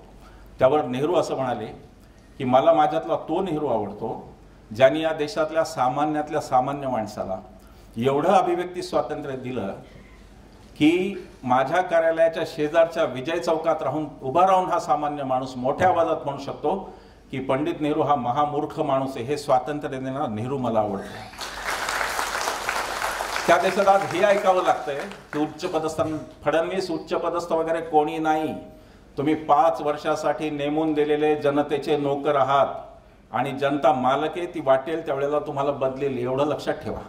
ही गोष्ट गृहमंत्र्याला सांगावी लागू नये महाराष्ट्राच्या, पण ती सांगण्याची वेळ आली. त्याचं कारण काँग्रेसनी कच्चं नागरिकशास्त्र शिकवलं इतकी वर्ष आणि म्हणून असे नागरिक तयार झाले ज्यांना मूलभूत अधिकार स्वतःच्या माहिती नाही. काँग्रेसचा असला तर दोष हाही आहे काय की उद्याचं नागरिकशास्त्र 20 मार्काचं घडून गेला इतिहास, तो पुतळ्यावर मारामाऱ्यांसाठी 80 मार्काचा ठेवलेला आहे. हे पण एक आहे, त्याच्यातून हे असे नागरिक घडत आहे. मुद्दा एवढा होता की महिला, शेतकरी सगळे यांच्या विरोधात आहेत. यांचा जो राष्ट्रवाद यांनी चालवला पुलवामा नंतरचा, तो आता थंड झालेला आहे. कारण हे लोकांच्या लक्षात आलं की आज आपल्याला ते राष्ट्रवाद शिकवत आहेत ज्यांनी राष्ट्रपित्याची हत्या केली, राष्ट्रगीताला विरोध केला आणि राष्ट्रध्वजाला सुद्धा विरोध केला. त्यांच्याकडून आज राष्ट्रवाद आपल्याला ऐकावं लागतं. महात्मा गांधींचे अभ्यासक बसलेले आहेत मोठे, आता काय मी बोलू, पण गांधीजींची हत्या ही काही 55 कोटीसाठी झाली नाही, ते एक थोतांड होतं.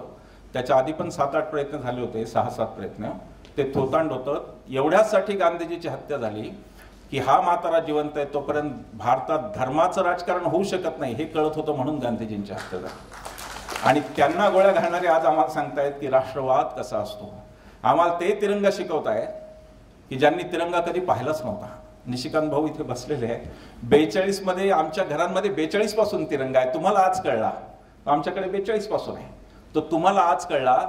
तुम्ही तुमच्या मुख्यालयावर 2002 पर्यंत 3 तरुणांनी जाऊन बळद झेंडा लावेपर्यंत तुम्ही तुमच्या मुख्यालयावर तिरंगा फडकवला नव्हता. 15 ऑगस्टला स्वातंत्र्य मिळून तिरंगा फडकणार होता.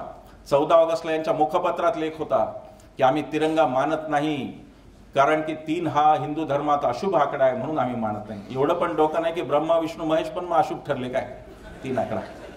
हे यांचं राष्ट्रध्वजाच्या बाबतचं आकलन होतं. त्याच आम्हाला सांगतायत घर घर तिरंगा, हर घर तिरंगा. तुम्हाला आज कळला, लोकांना फार आधी कळला. भारतातल्या इथे बसलेले अनेकांचे अनेक वडील आजोबा स्वातंत्र्य सैनिक होते आणि त्यांच्या घरात तो फार पूर्वी आला. राष्ट्रगीताचंही तेच वंदे मातरम हे आमचं त्यांना हेही माहीत नाही की वंदे मातरम हे काँग्रेसचंच गाणं आहे, ते काँग्रेसच्याच अधिवेशनांमध्ये गायलं जायचं, तेही माहीत नसतं. कारण तिकडे फक्त कुजबूज आणि अफवा, ज्ञानाचा काही संबंधच नाही. तिकडे ज्ञानाचा काहीही संबंध नाही, त्यामुळे फक्त कुजबूज अफवा यावरती त्यांचा व्यवहार चालतो.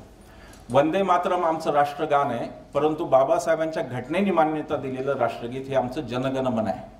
वंदे मातरम आम्हालाही प्रिय आहे आणि ग. माडगुळकर तर म्हणाले वेदमंत्राहून आम्हा वंदे वंदे मातरम, ते आम्हालाही प्रिय आहे. पण आमचं राष्ट्रगीत अधिकृत राज्यघटनेने दिलं हे जनगणमन आहे. पण तेही ते म्हणत नव्हते कालपर्यंत. तर राष्ट्रगीत, राष्ट्रध्वज आणि राष्ट्रपिता या तिन्हीला नाकारणारे राष्ट्रवाद शिकवतात. हा आजच्या काळातला सगळ्यात मोठा आपल्या पुढचा पेच आहे असं मला वाटतं. आणि आता ते संपलं. आता ते पुलवामात धज्जे उडाल्यानंतर आता तोही नॅरेटिव्ह संपला, म्हणून आता वेगवेगळे अजून नॅरेटिव्ह चालू आहेत. मग म्हणे की मोदींना पर्याय काय, असं लोक म्हणतात. मोदींना पर्याय काय? चांगले सुशिक्षित, मला गंमत वाटतंय, नागरिकशास्त्र शिकवण्यात आपण किती अपयशी ठरलो याचं उदाहरण. भारतातल्या लोकांना शिकलेल्या बरं का, हेही माहीत नाही की भारत हा काही अध्यक्षीय राजवट असलेला देश नाही जिथे तुम्हाला अध्यक्ष आज निवडायचा असतो. भारतात संसदीय लोकशाही आहे, ज्याच्यामध्ये तिला प्रातिनिधिक लोकशाही असं आपण म्हणतो, आणि त्याच्यामध्ये तुम्ही फक्त चांगला प्रतिनिधी म्हणजे चांगला खासदार निवडून देणं अपेक्षित आहे. निवडून आलेले खासदार पंतप्रधान ठरवतील. पण ते न सांगता जणू काही आजच तुम्हाला निवडायचं असतं. खरं म्हणजे मोदीजी जन्माला यायच्या आधीपासून सुद्धा भारताचं पंतप्रधानपद एकही दिवस रिकामं नव्हतं.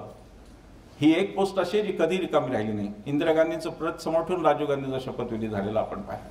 पण हे नॅरेटिव्ह तयार करणं, हे नॅरेटिव्ह सुद्धा उद्धटपणा आहे असं मला वाटतं. 140 कोटीच्या देशात जर माणूस एक म्हणत असेल की मीच एकटा लायक आहे, तर तो सगळ्यात मोठा वेडेपणा असतो, तो सगळ्यात मोठा उद्धटपणा असतो. मोदीजींच्या आधी पण हा देश चालला, नंतर पण चालणार, परंतु हा उद्धटपणा त्यांनी आणला.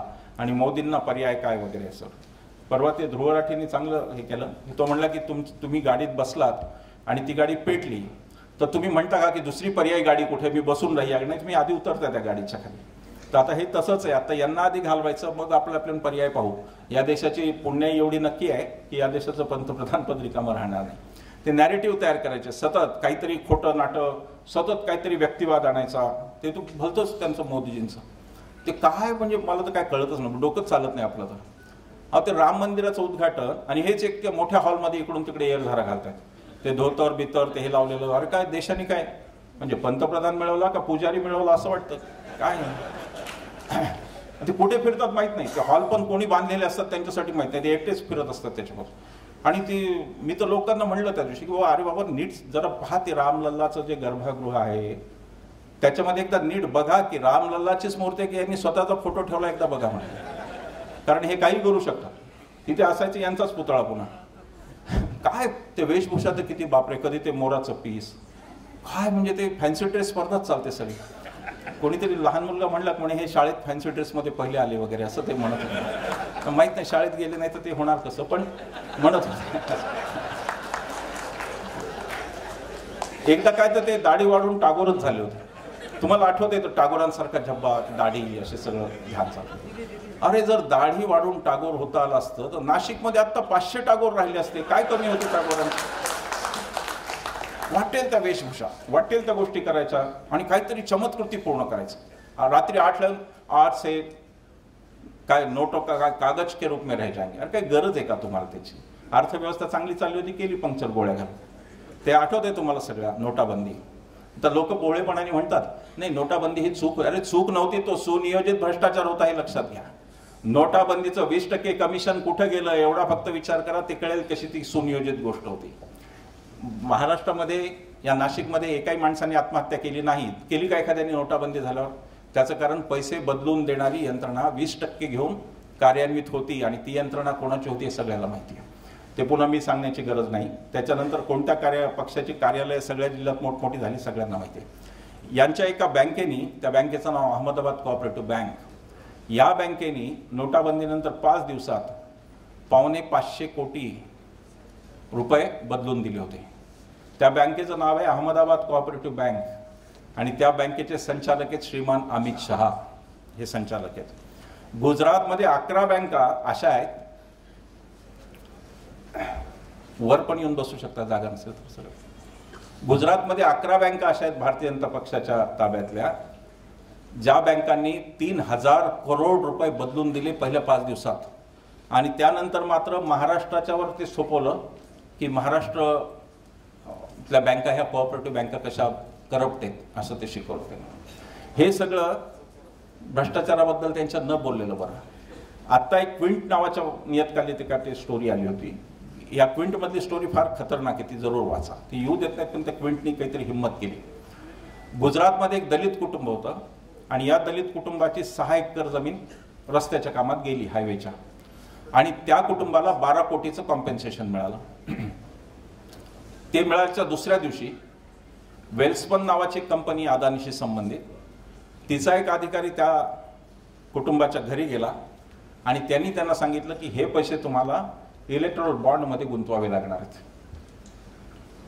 त्या कुटुंबाने ते पैसे गुंतवले 12 कोटी रुपये. त्यातले 11 कोटीचे बॉन्ड या भ्रष्टाचारी जनता पार्टीला गेले आणि 1 कोटीचे बॉन्ड आपल्या मिंदे सेनेला गेलेत. ही यांची पातळी आहे भ्रष्टाचाराची. ना खाऊंगा ना खाने दूंगा, खाने वाले हर एक को भाजपा में लाऊंगा, ही ती पातळी यांची. आणि यांना आता तेही पैसे पुरत नाहीये जे सामान्य माणसाला कॉम्पेन्सेशन म्हणून मिळतात. त्याचा जीवनाचा आधार संपलेला असतो. शेती आता गेली, शेतीचे जे पैसे आले त्यावरही यांनी डल्ला मारला.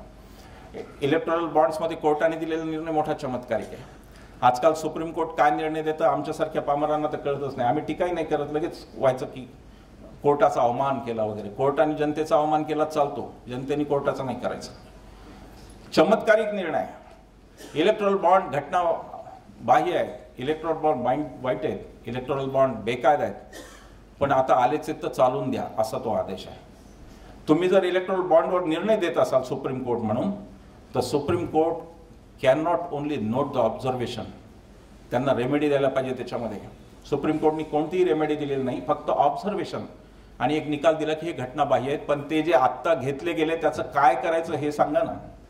आता जे हजारो करोड रुपये यांनी सायफन आउट केले त्याच्या माध्यमातून, त्याचं काय करायचं हे सुप्रीम कोर्ट सांगत नाही. आजकाल एक नवीन पद्धत सुप्रीम कोर्टाची आलेली आहे की ऑब्झर्वेशन द्यायचं, निकाल द्यायचाच नाही. तेच झालं आपल्या मिंदे सेनेच्या बाबतीत. ते काय म्हणाले किंवा साखरपुडा बेकायदा, लग्न बेकायदा, सगळं बेकायदा, पण आता झालंच आहे तर राहू द्या, करू द्या संसार. हे सुप्रीम कोर्टाचा निर्णय आहे की झालं ते चूक आहे पण आता झालं ते तर चालू द्या. देशाची ही न्यायव्यवस्था या पंथाला पोचलेली आहे की आता सुप्रीम कोर्ट सुद्धा निर्णय न देता फक्त निरीक्षणं नोंदवतं. इतकी दहशतीखाली आहे. परवा एका न्यायमूर्तींचं भाषण होतं, आम्हाला वाटलं तडाखेबंद बोलतील, पण त्यांनी फक्त आकडेवारी सांगितली की कशा आमच्याकडे खटले पेंडिंग आहेत वगैरे वगैरे. सुप्रीम कोर्टाच्या पुढे लोकांनी आता जावं की नाही असा प्रश्न निर्माण झालेला आहे न्यायसंस्थेच्या बाबतीत. ईडी सारखी यंत्रणा संपवली, CBI संपवलं, सर्वोच्च न्यायालयात तीच, सगळीकडे तीच गत आहे. आणि म्हणून मगाशी भट्टेवरा सर, कराड सर म्हणाले ते बरोबर आहे की नवं सरकार कदाचित येईल पण त्याला पुन्हा ही घडी बसवायला आणखी 10 वर्ष जावी लागतील. एवढं संस्थागत नुकसान यांनी केलेलं आहे. सगळ्या यंत्रणा यांनी बरबाद केल्या.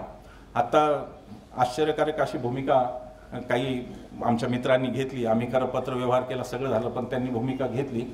त्या मला आंबेडकरवादी मित्रांना मला सांगायचं आहे की तुम्हाला जे आत्ता वाटतंय की हे सगळे सारखे, तर एवढं लक्षात घ्या की लॅटरल एंट्री नावाचा महा धोकादायक प्रकार या सरकारने आणलेला आहे.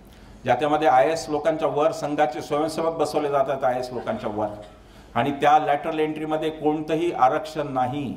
सगळ्या जागा संघाच्याच लोकांसाठी खुल्या आहेत. हा धोका जर दिसत असेल तर आता निदान एक होऊन रडलं पाहिजे असं मला कळकळीचं आवाहन करायचं आहे की ही वेळ दुभंगण्याची नाही, ही वेळ रुसव्या फुगव्यांची नाही, आणि ही वेळ बाकी गोष्टींची नाही. देशाच्या संविधानावर हल्ला होतोय, देशाच्या लोकशाहीवर हल्ला होतोय. अशा वेळेला आपण ते काही करू शकत नाही. आर्थिक प्रश्न इतके बिकट आहेत की ते लपवण्यासाठी यांना सगळी थेरं करावी लागतात. 2 करोड लोकांना रोजगार मोदींनी सांगितला होता 2014ला. 2 करोड म्हणजे आजपर्यंत 20 करोड लोकांना रोजगार पाहिजे होता. आज देशातला शिकलेला 65% युवक हा बेरोजगार आहे. आणि ह्या युवकांचा आक्रोश सुद्धा आम्हाला ह्या प्रत्येक ठिकाणी दिसला की ते म्हणतात की बाकी ठीक आहे, सगळं मंदिर मशीद जाऊ दे, पोटाचं काय करायचं ते सांगा. पण तेही प्रश्न हे सरकार समजून घ्यायला तयार नाही. आता काय बोलायचं, किती योजना होत्या. नमामि गंगे, कुठे गेली योजना. 50,000 कोटी रुपये तुम्ही खर्च केले, गंगा कुठे शुद्ध झाली सांगा.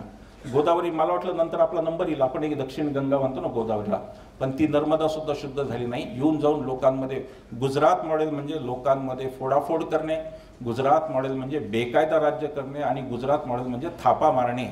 आणि लोक पण विचित्र सारखे लोक म्हणतात म्हणे मोदीजींना का पैशाची गरज आहे, त्यांना का कुटुंब आहे का, त्यांना काय लग्न झालं का, तर मग एक व्हॉट्सअप येत होता, किंवा गब्बर सिंगचं तरी कुठं लग्न झालं होतं शोलेतलं, असा एक व्हॉट्सअप मेसेज येत होता मध्ये, किंवा त्याला तरी कुठं परिवार होता तो का नाही. तर हे अदानीसाठी कमावत आहेत. जगातल्या 4 श्रीमंतांमध्ये अदानी जातो, आणि दुसरीकडे 80 करोड जनता यांच्याच म्हणण्यानुसार दारिद्र्य रेषेच्या खाली. जर तुम्ही धान्य 80 करोड लोकांना देत असाल तर हे जाहीर आहे की 80 करोड जनता आता दारिद्र्य रेषेच्या खाली आहे. आणि दुर्दैवाने आपले पंतप्रधान काही पुढचे 5 वर्ष आम्ही ते देऊ, याचा अर्थ पुढचे 5 वर्ष आम्ही यांना दारिद्र्यात ठेवू असं होतं. अशा सगळ्या अनेक गोष्टींचा खरं बोलण्यासारखं आहे आणि त्या बोलता येतील. पण मुद्द्याची गोष्ट अशी आहे की आत्ताची जी निवडणूक ती लोकशाही आणि संविधान वाचवण्यासाठीची निवडणूक आहे, हे आपण विसरता कामा नये. आपण उमेदवार कोण, पक्ष काय हे न बघता फक्त लोकशाही आणि हुकुमशाही यामध्ये काय निवडायचं हे आपल्याला ठरवायचं आहे. आणि ते जर ठरवण्यात आपण चुकलो तर ही शेवटची निवडणूक आहे, याबद्दल निदान माझ्या मनात कोणतीही शंका नाही. यापुढे पुतीनसारखं होणार. रशियामध्ये एकाच पक्षाला उभं राहण्याचा अधिकार आहे, दुसऱ्या पक्षाला उभंच राहण्याचा अधिकार नाही, आणि त्याला डेमोक्रॅटिक म्हणतात. रशियन लोकशाही राज्य बरं का, तरी तिथं ती तरतूद नाही. आणि तेच उत्तर कोरियात होत आहे. ते जर भारतात होऊ द्यायचं नसेल तर हे आपल्याला थांबवलं पाहिजे. निरनिराळे व्हॉट्सअप करून नॅरेटिव्ह तयार करतात, लोकांमध्ये भ्रम निर्माण करतात. गांधी आंबेडकर किती भांडण होतं, गांधी नेहरू किती भांडण होतं, नेहरू पटेल कसं जमत नव्हतं, हे सगळं सांगतात. पण जे सांगायच्या त्या गोष्टी सांगत नाहीत की अरे आमचे राष्ट्रीय नेते या सगळ्यांना स्वतंत्र मेंदू होता डोक्यात, आणि मतभेद होणं हे स्वाभाविक होतं. ते काही अशा संघटनेचे लोक नव्हते जिथे दक्ष म्हणलं की सगळे दक्ष उभे राहतात, त्यांना काही कारण विचारत नाही, किंवा दक्ष काही विचारत, अशा संघटनेचे लोक नव्हते. वेगवेगळे नॅरेटिव्ह तयार करायचे, भांडणं कशी सांगायची. बाबासाहेबांची जयंती 14 एप्रिलला असते, बरोबर तुमच्याकडे येऊन पडणार व्हॉट्सअप 12 तारखेला की 396 लोक होते, मग बाबासाहेब एकटे घटनेचे शिल्पकार कसे वगैरे. मग आपल्याला त्यांना टी कृष्णमाचारीचा हवाला देऊन सांगायला लागतं की अरे जे बाकीचे सदस्य होते त्यात 2 आलेच नाही, 2 अमेरिकेला गेले, 2 वारले, हे त्यांना सांगायला लागतं. आणि अरे गाढवा म्हणून बाबासाहेबांवर एकट्यावर जिम्मेदारी पडली आणि म्हणून ते घटनेचे शिल्पकार असं आपल्याला त्यांना सांगावं लागतं. व्हॉट्सअप युनिव्हर्सिटीने पार देश धुवून टाकलाय सगळं जनजीवन, ज्याला म्हणतो आपण विस्कळीत वगैरे असे शब्द वापरतो ना, तर जनमेंदूच विस्कळीत झाला त्या व्हॉट्सअप युनिव्हर्सिटी. जिथे तिथे खोटं पेरायचं, सतत खोटं सांगायचं. सुभाष बाबू आणि ते किती मतभेद होते, आणि हे कोण सांगतं यांचे ते, मी त्यांना इटुकले पिटुकले भक्तुले म्हणतो, ते फेसबुकवर असतात ना ते ट्रोल यांची गँग. आणि ते काय म्हणतात की सुभाष बाबू आणि पटेलांवर किती अन्याय झाला. अरे गाढवा, तू आधी आडवाणी मुरली मनोहर जोशीवरचा अन्याय काढणं. तुझी बुद्धी काय, तू बोल, तुझी पहुंच तरी आहे का तिथपर्यंत. ते असं बोलत असतात, ते किती अन्याय झाला. आणि काय यांचे निबंधाचे विषय असतात. सरदार पटेल पंतप्रधान झाले असे तर म्हणलं अरे मग संघावर कायम बंदी राहिली असती, हे तुम्ही लक्षात घ्या. तेवढा एक चांगला झाला. सरदार पटेल संघटनेतला माणूस होता, मजबूत माणूस होता, आणि त्या माणसानी राष्ट्रपती स्वतःचा केलेला हे लक्षात घ्या. राजेंद्र प्रसाद हे सरदार पटेलांचे उमेदवार होते, आणि चक्रवर्ती राजगोपालाचारी हे नेहरूंचे उमेदवार होते, आणि तरी राजेंद्र प्रसाद खूप जास्त मतांनी आले. जो माणूस राष्ट्रपती दुसऱ्याला करू शकतो ते पंतप्रधान तो होऊच शकतो, पण सरदार त्या स्थितीत होते का नाही हा मुद्दा असतो. सुरेश द्वादशीवार सरांनी फार छान लिहिलं आहे की 37 नंतरची काँग्रेस याच्यामध्ये गांधींनी योजना आखायची, सरदारांनी तिच्या मागे संघटन उभं करायचं, आणि नेहरूंच्या लोकप्रियतेवर ती पुढे न्यायची, असं त्यांनी म्हटलंय. आणि अतिशय या लोकांना आता गांधी प्रत्यक्ष ज्यांनी आता सगळ्यात लेटेस्ट गांधी ज्यांनी लिहिले तेच कसबे सर, त्यांच्यासमोर मी बोलणं काय योग्य नाही ते. पण जे जे काही संबंध या लोकांचे होते ते तोडून मोडून दाखवायचे. प्यारेलालजींनी लिहिलं आहे की बाबासाहेब दुसऱ्या लग्नाच्या नंतर जेव्हा आले आणि बाबासाहेबांच्या डोळ्यात अश्रू उभे राहिले, आणि ते म्हणाले की प्यारेलालजी, बापू आज जिवंत असते तर माझ्या दुसऱ्या लग्नाला आले असते, कारण ते लग्न बापूंच्या अटीतलं लग्न होतं, ज्याच्यामध्ये एक तथाकथित त्यावेळेसचा अस्पृश्य आणि एक सवर्ण हिंदू. हे सगळं सांगायचं नाही, व्हॉट्सअपवरून हे तोडत राहायचं, नॅरेटिव्ह तयार करत राहायचे. पटेल आणि नेहरूंमधलं युद्ध दाखवायचं कसं ते दोघं इकडं. पथिक नावाचं काकासाहेब गाडगिळांचं आत्मचरित्र आहे, ते 5 वर्ष मंत्री होते आणि खासदार राहिले अनेक वर्ष. त्याच्यात त्यांनी लिहिलं आहे की सरदार पटेलांनी काकासाहेब गाडगिळांना मृत्यूच्या काही दिवस आधी बोलवलं, आणि सरदार त्यांना म्हणाले की तू मला 2 वचनं देणार आहेस. पहिलं वचन हे की मी ज्या दिवशी मृत्यू पावेल त्या दिवशी दिवसभर तू जवाहरच्या सोबत राहशील, कारण माझा जाण्याचा धक्का जवाहरला सहन होणार नाही. आणि दुसरं वचन हे की काँग्रेस अंतर्गत तू कायम जवाहरची बाजू घेशील. भांडणं दाखवून स्वातंत्र्य लढा उद्ध्वस्त करायचा, ही प्रवृत्ती अशी की ज्या लढ्यात आम्ही नाही तो लढा आम्ही उद्ध्वस्त करू, ते व्हॉट्सअप युनिव्हर्सिटीचं कारण आहे. ते व्हॉट्सअप युनिव्हर्सिटीचं प्रयोजन आहे ज्यासाठी. आणि हे मी म्हणत नाही, हे या देशाचे खुद्द गृहमंत्री महामहिम अमित शहाजी हे रेकॉर्डवर म्हणलेले आहेत की खरं असो किंवा खोटं आमच्या यंत्रणेद्वारे आम्ही ते करोडो लोकांपर्यंत पोहोचू शकतो. खरं असो किंवा खोटं हे फार महत्त्वाचं आहे. बहुधा खोटंच सगळं, ते आम्ही लाखो लोकांपर्यंत पोहोचू शकतो, करोडो लोकांपर्यंत. आणि म्हणून ही लढाई ही नुसती मतदानाची लढाई नाही, ही लढाई स्वातंत्र्याचा इतिहास वाचवण्याची सुद्धा लढाई, हे मला सांगायचं आहे. या लढाईला फार बरेच कंगोर आहेत. ही एक वेगळ्याच प्रकारची, कधी नाही झाली अशी ही लढाई 24ची लढाई आहे. आणि त्यासाठी खरं आम्ही फिरतो आहोत. शेवटचा एक सुभाषबाबूंचा किस्सा सांगून मी थांबणार. सुभाषबाबूंचे मतभेद भयंकर रंगवले जातात, असं तसं तसं. पण मतभेद काय होते? मतभेद एवढाच होता की सुभाषबाबू असं म्हणत होते की हिटलर आणि मुसोलिनीची मदत घेऊन आपण इंग्रजांना काढलं पाहिजे. आणि गांधी, नेहरू, पटेल असं म्हणत होते की ज्या देशात स्वातंत्र्य हुकुमशहाच्या मदतीने येईल तिथे लोकशाही कधी टिकणार नाही, हे ते म्हणत होते. नेहरूंनी फार सुंदर, मी जास्त बोलणार नाही, माझं भाषण बरंच लांबत आहे. नेहरूंनी फार एक सुंदर पत्र सुभाषबाबूंना लिहिलेलं आहे. त्या पत्राची सुरुवात अशी आहे की प्रिय सुभाष, आजच्या घडीला तुमच्या एवढा मोठा देशभक्त भारतात माझ्या तरी पाहण्यात नाही, पण तुम्ही उतावीळ आहात. आणि तुम्ही हे लक्षात घेत नाही की गांधी म्हणतायत त्या अर्थी गांधींची काहीतरी निश्चित योजना आहे आणि लोकमत गांधींच्या पाठीशी उभं आहे. आणि त्या पत्रात ते पुढे म्हणतात की आपण अतिशय देखणे आहोत दोघंही. आपल्याला बघायला हजारो लोक येतात, आपल्या सभांना लाखो लोक येतात, ते आपल्या प्रत्येक वाक्यावर टाळ्या वाजवतात, पण सभेतून परत जाताना मात्र गांधीजी की जय म्हणतात, हे तुम्ही विसरू नका, असं ते म्हणतात. त्या सुभाषबाबूंचं गांधींचं नातं डिस्टॉर्टेड दाखवायचं, काहीतरी तोडून मोडून दाखवायचं. सुभाषबाबू जेव्हा या सगळ्या भांडणानंतर काँग्रेस त्यांनी सोडली आणि ते जेव्हा परदेशात गेले, तिथे त्यांना प्रश्न विचारला ते गांधीजींचं आणि तुमचं भांडण, त्यावर काय सांगा. त्यावर सुभाषबाबू असं म्हणाले की आमच्या भारतीय संस्कृतीत बाप आणि लेकाचं भांडण तिसऱ्या व्यक्तीच्या समोर जाऊन सांगत नाहीत, हे म्हणणारे सुभाष. तर ही अनेक अर्थाची लढाई, ही धर्मवादाची लढाई आहे, ही नकली राष्ट्रवादाच्या विरुद्धची आपली लढाई, ही महागाईच्या विरुद्ध लढाई, ही भ्रष्टाचाराच्या विरुद्ध लढाई, ही अतिशय हिणकस अशा व्यक्तिवादाविरुद्धची लढाई. जो व्यक्तिवाद भारतामध्ये कधी नव्हता. या देशात अशी माणसं होती ज्यांच्या आकांक्षा वेगळ्या होत्या. सरदार पटेलांचा एक फक्त किस्सा सांगतो, मोह आवरत नाही म्हणून. आज कसबे सर आल्यामुळे जास्तच मला ते बोलावं वाटतं असं मला वाटतं. सरदार पटेलांचा किस्सा सांगतो की गांधीजींनी असं ठरवलं की आपले सत्याग्रही जिथे जातात तेव्हा इंग्रज त्यांच्या विरुद्ध भेदभाव करतात आणि त्यांना जातीनुसार काम देतात, मुद्दाम त्यांना जाती टिकवायच्यात भारतातल्या.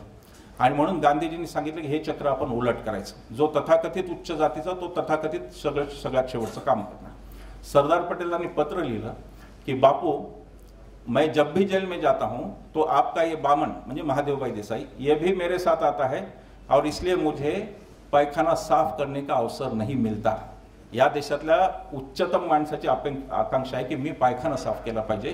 तिथे एक अत्यंत घाणेरडा असा व्यक्तिवाद रुजला, जिथे म्हणजे अहम ब्रह्मास्मी, मी म्हणजेच ब्रह्म, असा हा रुजलेला आहे. सरदार यांना नको आहेत, सरदारांचं तत्वज्ञान नको, यांना फक्त सरदार प्रतीक म्हणून पाहिजेत.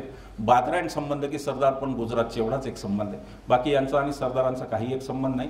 सरदार एकही दिवस हिंदुत्ववादी नव्हते. गांधीजी त्यांना अहिंसेचा हिंसक प्रचारक म्हणायचे सरदारांना, इतके सर्व. शेवटचं एक सांगतो, यांच्या वागण्यातली बोलण्यातली तफावत, मग मी थांबणार. सरदारांनी जेव्हा गांधीजींची हत्या झाली बिर्ला भवनमध्ये, तेव्हा तिथे हजारो लोक गोळा झाले. ते म्हणाले की बापूंचं स्मारक इथेच बनलं पाहिजे. त्याच्यावर सरदार पटेल आणि नेहरूंचा खूप मोठा करस्पॉन्डन्स आहे. सरदार पटेल सिलेक्ट करस्पॉन्डन्स नावाचं 2 व्हॉल्यूमचं पुस्तक आहे, जरूर वाचा. सरदारी कळतात आणि इतिहासही कळतो सगळा. त्याच्यावर अनेक पत्र आहेत, 15-20 पत्र आहेत. आणि शेवटच्या पत्रात सरदार असं म्हणतात की प्रिय जवाहर, मी या निष्कर्षाला आलो आहे की बापूचं स्मारक हे दगड, विटा आणि पुतळे यात असू शकत नाही. बापूंचं स्मारक हे बापूचं काम पुढे नेण्यात असू शकतं. त्या सरदारांचा सगळ्यात मोठा पुतळा 22 आदिवासी गावं उद्ध्वस्त करून उभा राहिलेला आहे. ह्या सगळ्या विसंगती, ही लढाई त्यामुळे सोपी नाही. ही लढाई अनेक अंगांनी आपल्याला लढायची आणि त्या लढाईसाठी आपल्याला 24 ही शेवटची संधी आहे, हे आपल्याला विसरायचं नाही. म्हणून आम्ही 2024 काहीतरी घोटाळा, मी तरी म्हणतो की काहीतरी चुकतंय. तुम्ही मलाच आता जाऊ दे, ठीक आहे, इट्स ऑल. 2024ची जी लढाई आहे, तुमच्या डोक्यात किती उतावळी आता तुम्ही मतदान करायला बघा. तुम्हाला तुमच्या डोक्यात 20 तारीख हा उतावळेपणा असाच ठेवा. लोकशाहीसाठी हा असाच उतावळेपणा पाहिजे आणि जरूर मत द्या. मत कोणाला द्या मी सांगत नाहीये, मत कोणाला द्या मी सांगत नाहीये, मत कोणाला द्यायचं नाही एवढं मी सांगितलेलं आहे. मला वाटतं की ते पुरेसं आहे. तर सगळ्यांनी आपण मिळून ही लढाई लढू.